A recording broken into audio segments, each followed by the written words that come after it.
Okay, here we're starting with this Tag Boondock XL, so it's a wider 6-foot wide one. Here is where your propane tank and your battery disconnect are. Propane, battery, battery disconnect. Battery disconnect turns like that, and then turns back like that. Okay? You're going to plug in a solar panel, plugs in right here. This is your auto brake system to activate your braking. Then as we proceed around the trailer on the outside, here's your main door. This purple key just does the hand lock, but it also does the deadbolt lock, which is this one that drives in a pin in the side of the door. Okay, both keys do the same one. That's the latch that holds the door open. It's just a friction fit, like so. Okay. Your porch lights here, your switch is on the inside right there. We'll go through that on the inside. Here's your Yakima awning that just rolls out and pulls hook in place. Here is where your power cord that's inside attaches. We'll use ours so that we don't end up with yours. And it just attaches right there. Here is your outdoor water pressure spray, cold water only. This is your exhaust for your air conditioner. There's a switch inside that we must turn on there. Now, this other silver key, it says 751, opens this.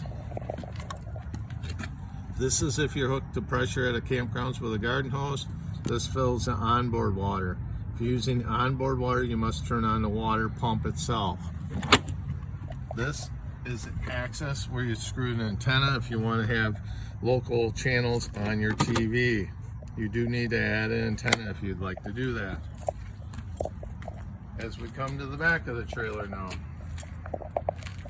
this is your hatch lights, which is your big light bar here, and your water pump activating switch.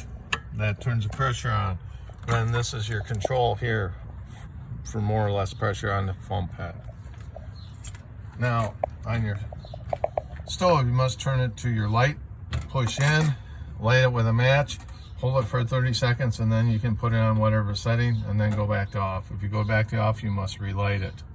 Okay?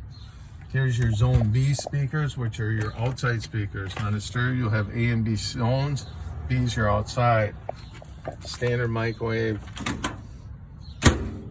Now, to get your cooler out, you got to push these two tabs down like this, pull out. That allows the unit to come out. Cooler can be lifted out if you want. Now put it back in. You still must push those in, and then it locks in place.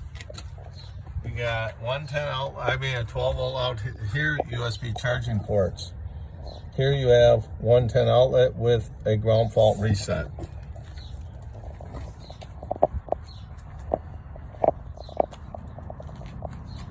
You got crank down stabilizer jacks on the two rear corners. So pull that. And that's pretty much it on the outside of the trailer. Now, we're coming inside the trailer for the operation of the inside materials. This is your ceiling lights and your porch light, okay? Then there's 3 switches over there, which also does your indirect light, your porch light, and the light bar on the top in the front, okay? The stereo is right over here, and again, control, you turn it on, you got your selectings for all your settings, and your different zones. The zones A and B are inside-outside speakers, so if you don't want the speakers outside, turn the zone off. There's a switch here that says AC fan. You have to turn that on if you're running the air conditioner to exhaust the heat outside those vents. TV set up here. Then there is a push button that's right here. That opens it up for your access storage there. Goes across, you must push it in to lock it, okay? On your windows, you got 1 lever, 2 lever. These red ones must be pushed in before you open them. then it goes out, and then you set the knobs at the angle that you want it at. Then you have a blind that comes up, screen that comes down. Just close these. And make sure they're in the travel mode. There's an operating mode that was slit inside, so there's a 1-inch gap if it's raining, so you can have air movement. This is your fan. You have to unlock it. Open it, and then choose 1 through 3 speed settings here.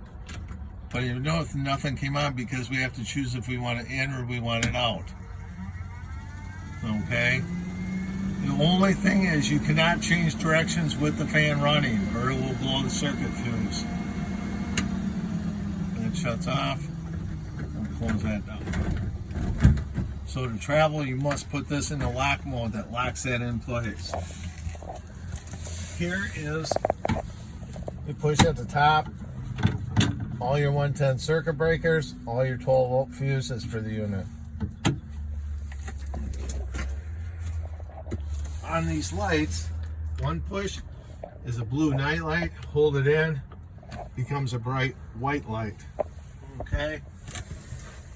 Then, here's your NuCamp booklet with all your paperwork on all the items. All your remote controls for the stereo and the TV are in here. And all your literature on all the items.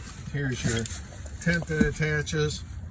Here's your power cord that comes with the unit where we talked about on the outside where it hooks on. Here's where you plug in. It's 30 amp service, so it'll plug into your standard campsite, but you probably don't have that at home. So here's an adapter to convert it down so it'll plug into your home. Now, if we lift the mattresses up, there is storage compartments underneath there.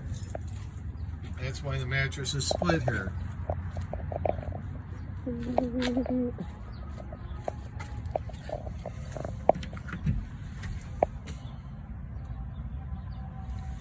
And that should be most of your mechanical items inside the trailer.